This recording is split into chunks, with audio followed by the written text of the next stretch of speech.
Chinnaswamy stadium ಬಳಿ ಕಾಲ್ತುಳಿತ ಪ್ರಕರಣಕ್ಕೆ ಸಂಬಂಧಪಟ್ಟಂತೆ ಸಿಎಟಿ ನೀಡಿದ್ದ ಆದೇಶವನ್ನು ಪ್ರಶ್ನಿಸಿ ಸರ್ಕಾರ ಮೇಲ್ಮನವಿಯನ್ನು ಸಲ್ಲಿಸಿದೆ. ನಿನ್ನೆ ಹಿರಿಯ ಪೊಲೀಸ್ ಅಧಿಕಾರಿಯೊಬ್ಬರ ಸಿಎಟಿ ಆದೇಶವನ್ನು ಪ್ರಶ್ನಿಸಿ ಸರ್ಕಾರ ಮೇಲ್ಮನವಿ ಸಲ್ಲಿಸಿದೆ. ತುರ್ತು ವಿಚಾರಣೆ ಕೋರಿ ಹೈಕೋರ್ಟ್ ವಿಭಾಗೀಯ ಪೀಠಕ್ಕೆ ಅರ್ಜಿಯನ್ನು ಹಾಕಿಕೊಳ್ಳಲಾಗಿದೆ. ಹಿಂದೆ ವಿಚಾರಣೆ ಆಗಬೇಕು ಅಂತ ಹೇಳಿ ತರಾತುರಿ ಯಾಕೆ ಅಂತ ಹೈಕೋರ್ಟ್ ಪ್ರಶ್ನೆ ಮಾಡಿದೆ. ಅಧಿಕಾರಿಗಳ ಅಮಾನತಿಗೆ ನಿನ್ನೆ ಕೋರ್ಟ್ ತಡೆಯಾಜ್ಞೆ ಕೊಟ್ಟಿತ್ತು. ಅಧಿಕಾರ ವಹಿಸಿಕೊಳ್ಳಲು ಅಧಿಕಾರಿ ಮುಂದಾಗಿದ್ದಾರೆ. ಹೀಗಾಗಿ ತುರ್ತು ವಿಚಾರಣೆಗೆ ಎಜಿ ಶಶಿ ಕಿರಣ್ ಶೆಟ್ಟಿ ಮನವಿ ಮಾಡಿಕೊಂಡಿದ್ದಾರೆ. ಕೇವೆಟ್ ಸಲ್ಲಿಸಿರುವುದಾಗಿ ವಿಕಾಸ್ ಕುಮಾರ್ ಪರ ವಕೀಲರು ಆಕ್ಷೇಪವನ್ನು ವ್ಯಕ್ತಪಡಿಸಿದ್ದಾರೆ. ವಿಚಾರಣೆ ನಾಳೆಗೆ ನಿಗದಿಪಡಿಸಿದೆ ಹೈಕೋರ್ಟ್ ವಿಭಾಗೀಯ ಪೀಠ. ಸೊ ಹೀಗಾಗಿ ನೋಡಿ, ವಿಕಾಸ್ ಕುಮಾರ್ ಚಿನ್ನಸ್ವಾಮಿ ಸ್ಟೇಡಿಯಂ ಬಳಿ ನಡೆದಿದ್ದಂಥ ಕಾಲ್ತುಳಿತ ಪ್ರಕರಣಕ್ಕೆ ಸಂಬಂಧಪಟ್ಟಂತೆ ಕರ್ತವ್ಯ ಲೋಪ ಆಗಿದೆ ಅಂತ ಹೇಳಿ ಹಲವು ಅಧಿಕಾರಿಗಳನ್ನು ಅಮಾನತು ಮಾಡಿದರು. ಅದರಲ್ಲೂ ಕೂಡ ಬೆಂಗಳೂರು ಪೊಲೀಸ್ ಆಯುಕ್ತ ಆಗಿದ್ದಂಥ ದಯಾನಂದ್ ಅವರನ್ನು ಕೂಡ ವಿಕಾಸ್ ಕುಮಾರ್ ಸೇರಿದಂತೆ ಅನೇಕ DCPಗಳನ್ನು ಜೊತೆಗೆ ACPಗಳನ್ನು ಇನ್ಸ್ಪೆಕ್ಟರ್ಗಳನ್ನು ಅಮಾನತು ಮಾಡಿ ಆದೇಶವನ್ನು ಮಾಡಲಾಗಿತ್ತು. ಅಮಾನತು ಆದೇಶವನ್ನು ಪ್ರಶ್ನಿಸಿ CATಗೆ ಹೋಗಿದ್ದರು ಅವರು, ಸೆಂಟ್ರಲ್ ಅಡ್ಮಿನಿಸ್ಟ್ರೇಷನ್ ಟ್ರಿಬ್ಯುನಲ್. ಅಲ್ಲಿಂದ ಆದೇಶವನ್ನು ಪಡೆದುಕೊಂಡು ಬಂದಿದ್ದರು.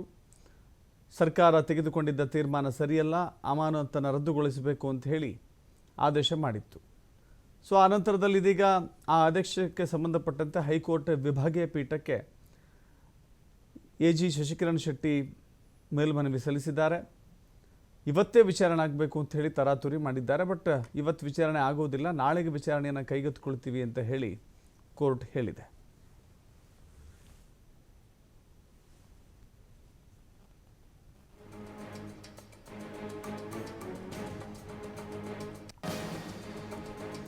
ಚಿನ್ನಸ್ವಾಮಿ ಸ್ಟೇಡಿಯಂ ಬಳಿ ನಡೆದಿರುವಂಥ ಕಾಲ್ತುಳಿತ ಪ್ರಕರಣಕ್ಕೆ ಸಂಬಂಧಪಟ್ಟಂಥ ವಿಷಯದಲ್ಲಿ ಕರ್ತವ್ಯ ಲೋಪ ಆಗಿದೆ ಎನ್ನುವ ಕಾರಣಕ್ಕಾಗಿ ಅನೇಕ ಅಧಿಕಾರಿಗಳನ್ನು ಸಸ್ಪೆಂಡನ್ನು ಮಾಡಲಾಗಿತ್ತು. ದಯಾನಂದ ಸೇರಿದಂತೆ ವಿಕಾಸ್ ಕುಮಾರ್ ಸೇರಿದಂತೆ ಹಲವರನ್ನು CATಗೆ ಇದನ್ನು ಹಾಕಿಕೊಳ್ಳಲಾಗಿತ್ತು. ವಿಕಾಸ್ ಕುಮಾರ್ ಅವರಿಗೆ CATಲಿ ಗೆಲುವಾಗಿತ್ತು. ಇದನ್ನು ಪ್ರಶ್ನಿಸಿ ಹೈಕೋರ್ಟ್ಗೆ ಈಗ ಸರ್ಕಾರ ಮೇಲ್ಮನವಿಯನ್ನು ಸಲ್ಲಿಕೆ ಮಾಡಿಕೊಂಡಿದೆ. ಮತ್ತಷ್ಟು ಮಾಹಿತಿ ನಮ್ಮ ಪ್ರತಿನಿಧಿ ಸಂತೋಷ್ ನೀಡ್ತಾರೆ. ಸಂತೋಷ, ಈಗ CATಯಲ್ಲಿ ಸಿಕ್ಕಿರುವಂಥ ಜಯ ಆ ಕಾರಣದಿಂದಾಗಿ ಹೋಗಿ ಅಧಿಕಾರಿಗಳು ರಿಪೋರ್ಟ್ ಮಾಡಿಕೊಳ್ಬೇಕಾಗತ್ತೆ, ಸಹಜವಾಗಿ ಆಗಬೇಕಾದಂಥ ಪ್ರಕ್ರಿಯೆ. ಈಗ ಅದನ್ನು ತಡೆಗಟ್ಟಬೇಕು ಅಂತ ಹೇಳಿ ಸರ್ಕಾರ ಮಾಡ್ತಿರುವಂಥ ಈ ಪ್ರಯತ್ನ ಎಷ್ಟರ ಮಟ್ಟಿಗೆ ಯಶಸ್ಸು ಕಾಣುತ್ತೆ ಅಂತ?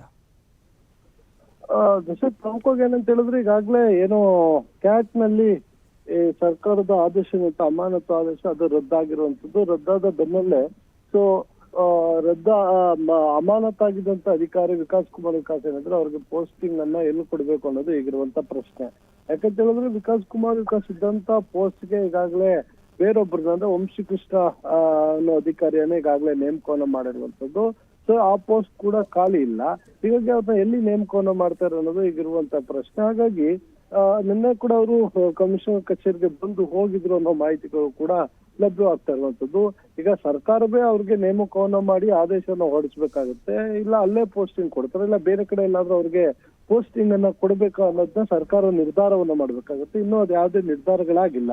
ಸೊ ನಿನ್ನೆ ಸರ್ಕಾರದ ಆದೇಶ ರದ್ದಾಗಿದ್ದು ಸರ್ಕಾರಕ್ಕೆ ದೊಡ್ಡ ಮಟ್ಟದಲ್ಲಿ ಮುಖಭಂಗ ಮತ್ತೆ ಅವ್ರಿಗೆ ಹಿನ್ನಡೆ ಉಂಟಾಗಿತ್ತು. ಹೀಗಾಗಿ ಸರ್ಕಾರದ ಕಡೆಯಿಂದ ಈಗಾಗಲೇ ಮೇಲ್ಮನವಿ ಸಲ್ಲಿಕೆಯನ್ನ ಮಾಡಿರುವಂತದ್ದು. ಕ್ಯಾಟ್ನಲ್ಲಿ ಏನು ನಿನ್ನೆ ಸರ್ಕಾರದ ಆದೇಶ ರದ್ದಾಗಿತ್ತು, ಅಮಾನತು ಆದೇಶ, ಅದನ್ನ ಪ್ರಶ್ನಿಸಿ ಈಗಾಗಲೇ ಹೈಕೋರ್ಟ್ಗೆ ಅರ್ಜಿಯನ್ನ ಸಲ್ಲಿಕೆಯನ್ನ ಮಾಡಿದ್ರೆ ತುರ್ತು ವಿಚಾರಣೆಗೆ ಕೋರಿ ಹೈಕೋರ್ಟ್ ವಿಭಾಗೀಯ ಪೀಠ ಏನಿದೆ ಅಲ್ಲಿ ಇವರು ಮನವಿಯನ್ನ ಮಾಡ್ಕೊಂಡಿರುವಂತದ್ದು. ನ್ಯಾಯಮೂರ್ತಿಗಳಾದ SG ಪಂಡಿತ್ ಮತ್ತು ನ್ಯಾಯಮೂರ್ತಿಗಳಾದ ನದಾಫ್ ಅವರ ಪೀಠದಲ್ಲಿ, ವಿಭಾಗೀಯ ಪೀಠದಲ್ಲಿ ಏನು ಇವರು ಅರ್ಜಿಯನ್ನ ಸಲ್ಲಿಕೆಯನ್ನ ಮಾಡಿರುವಂತದ್ದು. ಕ್ಯಾಟ್ ಕೊಟ್ಟಿರುವಂತಹ ಆದೇಶ ಏನಿದೆ, ಈ ಆದೇಶವನ್ನ ರದ್ದು ಮಾಡಬೇಕು ಅಂತ ಹೇಳಿ ಈಗ ಅವರು ಇಲ್ಲಿಗೆ ಹೈಕೋರ್ಟ್ಗೆ ಅರ್ಜಿಯನ್ನ ಹಾಕೊಂಡಿರುವಂತದ್ದು. ಸೊ ತಕ್ಷಣವಾಗಿ ಅದನ್ನ ವಿಚಾರಣೆಗೆ ತೆಗೆದುಕೊಳ್ಬೇಕು ಅಂತ ಕೂಡ ಮನವಿಯನ್ನ ಮಾಡಿದ್ರು. ಆದ್ರೆ ನ್ಯಾಯಾಲಯ ಅರ್ಜಿ ಸಂಪರ್ಕದಲ್ಲಿ ಸಂತೋಷ್, ಇದೇ ವಿಚಾರಕ್ಕೆ ಸಂಬಂಧಪಟ್ಟಂತೆ ಮತ್ತಷ್ಟು ಅಪ್ಡೇಟ್ ಸಿಗ್ತಾ ಇದೆ. ಬೆಂಗಳೂರಿನಲ್ಲಿ ಕಾಲ್ತುಳಿತದ ಬೆನ್ನಲ್ಲೇ ಪೊಲೀಸ್ ಇಲಾಖೆ ಎಚ್ಚೆತ್ತುಕೊಂಡಿದೆ. ಹೆಚ್ಚು ಜನ ಸೇರುವ ಕಾರ್ಯಕ್ರಮಗಳ ಮೇಲೆ ನಿಗಾ ವಹಿಸಲಿಕ್ಕೆ ನಿರ್ವಹಣೆಗೆ ಒಂದು ಮಾರ್ಗಸೂಚಿಯನ್ನು ಪ್ರಕಟ ಮಾಡಿದೆ. SOP ಮಾರ್ಗಸೂಚಿಯನ್ನು ಪ್ರಕಟ ಮಾಡಿದೆ. ರಾಜ್ಯ ಪೊಲೀಸ್ ಇಲಾಖೆಯಿಂದ ಮಾರ್ಗಸೂಚಿ ಪ್ರಕಟ ಆಗಿದೆ. ಹೆಚ್ಚು ಜನ ಸೇರುವ ಕಾರ್ಯಕ್ರಮಗಳ ಮುನ್ನ ರೂಪುರೇಷೆ ತಯಾರಿ ಮಾಡಿಕೊಳ್ಳಬೇಕು ಅಂತ ಹೇಳಿ.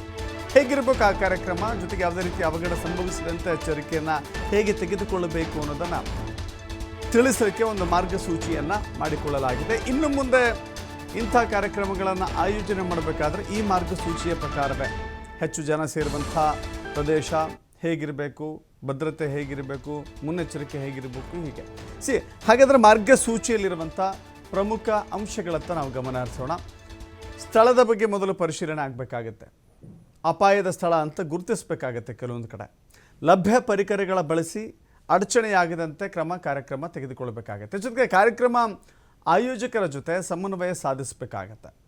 ಕಾರ್ಯಕ್ರಮದ ಸ್ವರೂಪ, ದಿನಾಂಕ, ಸಮಯ ಎಲ್ಲವನ್ನೂ ಕೂಡ ನಿಗದಿಪಡಿಸಿ ಆ ಮಾಹಿತಿಯನ್ನು ಸಂಗ್ರಹ ಮಾಡಬೇಕು. ನಿರೀಕ್ಷಿತ ಜನ ಸೇರುವಿಕೆ, ಆಗಮನ ಮತ್ತು ನಿರ್ಗಮನದ ಬಗ್ಗೆ ಬಹಳ ಹೆಚ್ಚು ಗಮನವನ್ನು ವಹಿಸಬೇಕಾಗತ್ತೆ.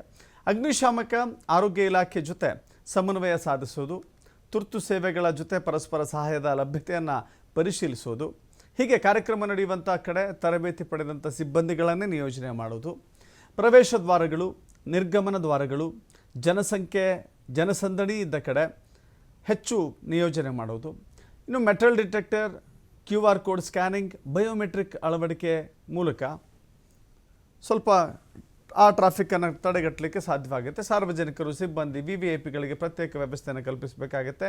ನೂಕು ನುಗ್ಗಲು ಉಂಟಾಗದಂತೆ ಸರತಿ ಸಾಲಿನಲ್ಲಿ ನಿರ್ವಹಣೆ ಮಾಡಬೇಕಾಗತ್ತೆ. ಬ್ಯಾರಿಕೇಡ್ಗಳಲ್ಲಿ ಅಳವಡಿಕೆ ಮಾಡಿಕೊಳ್ಬೇಕಾಗತ್ತೆ. ಆ್ಯಂಬುಲೆನ್ಸ್ಗಳ ನಿಯೋಜನೆ ಮಾಡಿಕೊಳ್ಬೇಕಾಗತ್ತೆ. ಪಾರ್ಕಿಂಗ್ನ ಪ್ರತ್ಯೇಕ ವ್ಯವಸ್ಥೆ ಇರಬೇಕಾಗತ್ತೆ.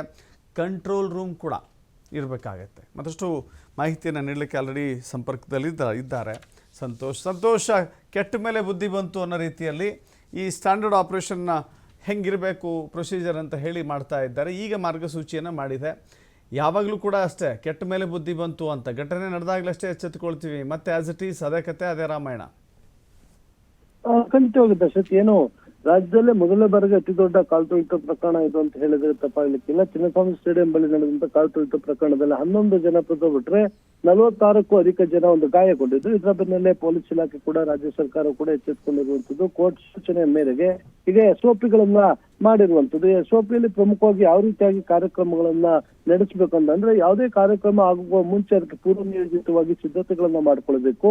ಯಾರು ಕಾರ್ಯಕ್ರಮ ಆಯೋಜಕರಿರ್ತಾರೆ ಅವರ ಜೊತೆ ಕರೆದು ಚರ್ಚೆಯನ್ನ ಮಾಡಬೇಕು, ಅವ್ರ ಜೊತೆ ಸಮನ್ವಯವನ್ನು ಸಾಧಿಸಬೇಕು.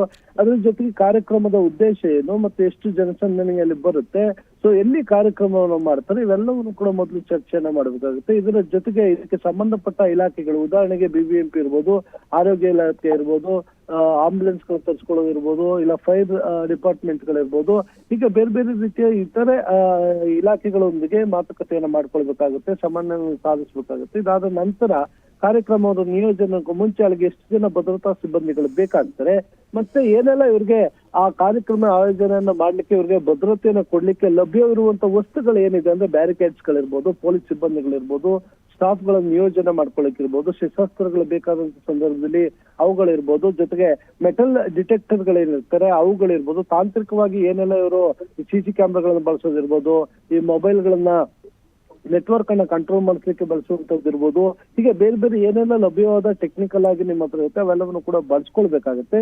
ಯಾವುದೇ ರೀತಿಯ ಅಹಿತಕರ ಘಟನೆಗಳಾಗದಂತೆ ನೋಡ್ಕೊಳ್ಬೇಕು. ಅದ್ರ ಜೊತೆಗೆ ಜನರ ಜೊತೆಗೂ ಕೂಡ ಬಂದಂತವ್ರ ಜೊತೆಗೆ ಯಾವ ರೀತಿಯಾಗಿ ಸರತಿನಲ್ಲಿ ಯಾವುದೇ ನೂಕು ನುಗ್ಲಾಗದೆ ಕಾಮನ್ ಪೀಪಲ್ಗೆ ಒಂದ್ ಕಡೆ ಕೊಡ್ಬೇಕಾಗುತ್ತೆ, ಸಿಬ್ಬಂದಿಗೆ ಒಂದ್ ಕಡೆ ಕೊಡ್ಬೇಕಾಗುತ್ತೆ, VVIPಗಳಿಗೆ ಒಂದ್ ಕಡೆ ಕೊಡ್ಬೇಕಾಗುತ್ತೆ. ಸೊ ಇವರೆಲ್ಲರಿಗೂ ಕೂಡ ನೀವು ಬೇಕಾದ ರೀತಿಯಲ್ಲಿ ವ್ಯವಸ್ಥೆಯನ್ನ ಮಾಡ್ಕೊಳ್ಬೇಕು. ಇನ್ನು ಮುಂದೆ ಯಾವುದೇ ಇಂತಹ ಕಾರ್ಯಕ್ರಮಗಳು ನಡೆದ್ರೆ ದೊಡ್ಡ ಮಟ್ಟದಲ್ಲಿ ಈ SOPಯನ್ನ ಪಾಲನೆ ಮಾಡಬೇಕು. ಇಲ್ಲಿರುವಂತಹ ಅಂಶಗಳನ್ನ ಪಾಲನೆಯನ್ನು ಮಾಡಿಕೊಂಡು ಇದಕ್ಕೆ ಅಡಿಷನಲ್ ಆಗಿ ಏನ್ ಬೇಕಾಗುತ್ತೆ ಪರಿಸ್ಥಿತಿಗೆ ತಕ್ಕ ಹಾಗೆ ನೀವು ಎಲ್ಲ ಆಯೋಜನೆಯನ್ನ ಮಾಡಬೇಕು ಅಂತ ಹೇಳಿ ಈಗ ಹೊಸದಾಗಿ SOPಯನ್ನ ಮಾಡಿರುವಂತದ್ದು. ಮುಂದಿನ ದಿನಗಳಲ್ಲಿ ಯಾವುದೇ ಕಾರ್ಯಕ್ರಮಗಳಾದ್ರೂ ಕೂಡ ಏನು ಅಧಿಕಾರಿಗಳು ಈ SOPಯನ್ನ ಪಾಲನೆಯನ್ನ ಮಾಡಬೇಕಾಗುತ್ತೆ ಮತ್ತು ಸೂಕ್ತವಾದ ಭದ್ರತೆಯನ್ನ ಬಂದೋಬಸ್ತನ್ನ ಕೊಡಬೇಕಾಗುತ್ತೆ. ದಶರಥ್, ಥ್ಯಾಂಕ್ ಯು ಸಂತೋಷ್ ನಿಮ್ಮೆಲ್ಲ ಮಾಹಿತಿಗೆ.